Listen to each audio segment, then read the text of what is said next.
del poema La niña y el tamaño de su madre. La misión que nos proponemos es entender a fondo cómo esta lectura, esta interpretación, usa una metáfora muy particular, ¿no? La de una madre que cambia de tamaño. Y cómo a través de eso explora temas tan complejos como el abuso doméstico, el trauma infantil y también la fuerza que puede surgir del amor. El punto de partida ya es impactante, una madre que se va haciendo más y más pequeñita. El análisis le da mucha vuelta a esta imagen. Podríamos desglosar un poco cómo interpreta el análisis esta reducción física, o sea, ¿qué representa exactamente? Pues es el corazón simbólico del poema, tal como lo lee este análisis.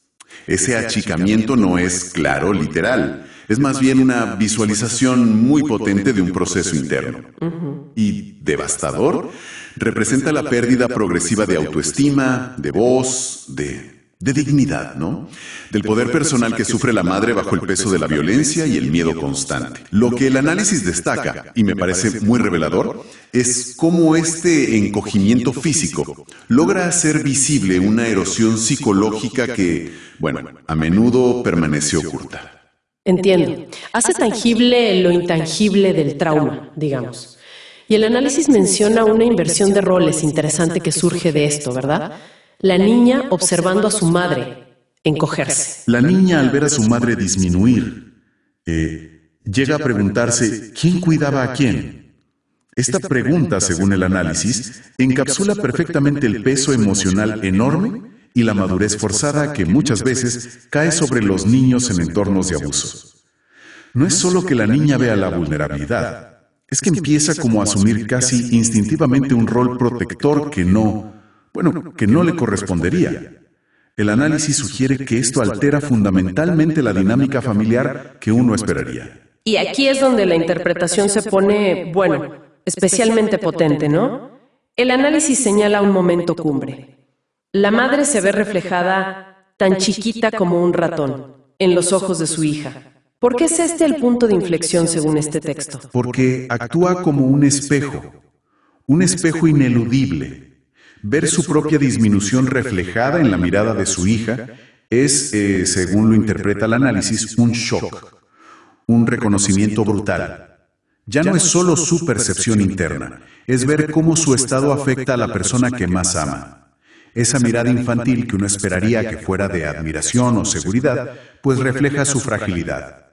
Y es este reflejo externo el que, de acuerdo al análisis, enciende la chispa, ¿sabes? Esa necesidad urgente de crecer de nuevo, de recuperar su ser. Entonces, mientras la madre está en esa lucha contra la disminución, ¿qué papel juega la niña en ese proceso de crecer de nuevo? El análisis habla de su valentía. Así es. Y es un contrapunto crucial, fíjate.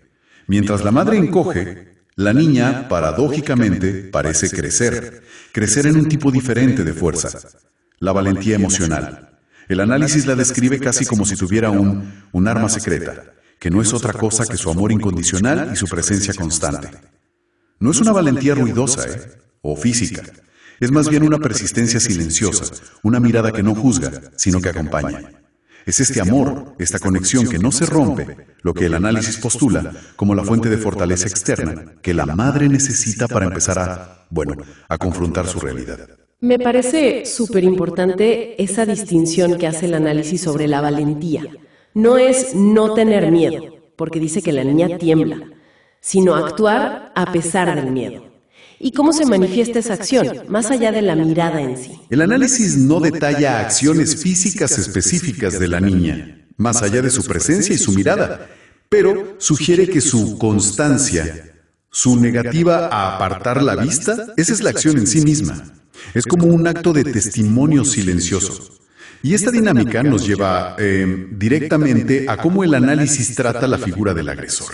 Cierto. El antagonista, ¿cómo lo desmonta el poema, según esta lectura que estamos viendo? Pues el análisis subraya cómo el poder del agresor se revela frágil, casi ilusorio.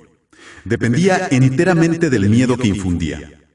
En el momento climático, cuando la madre, ya fortalecida por la presencia de la niña, finalmente lo confronta, él no lucha, no domina, Simplemente se asustó y se fue, calladito.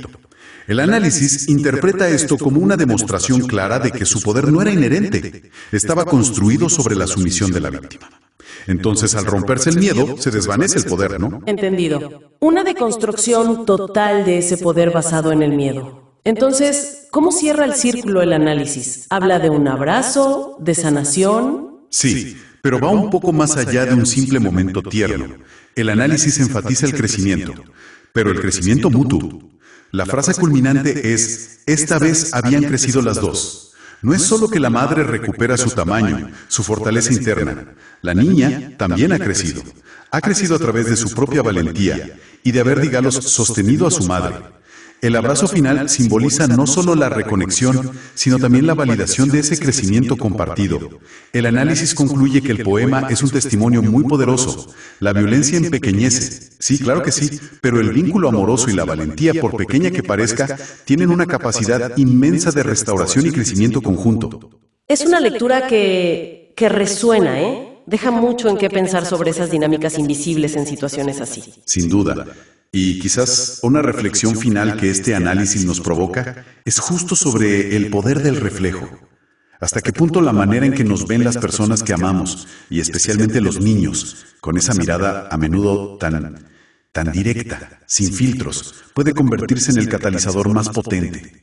No solo para reconocer una verdad dolorosa sobre nosotros mismos, sino también para encontrar la fuerza que necesitamos para cambiarla.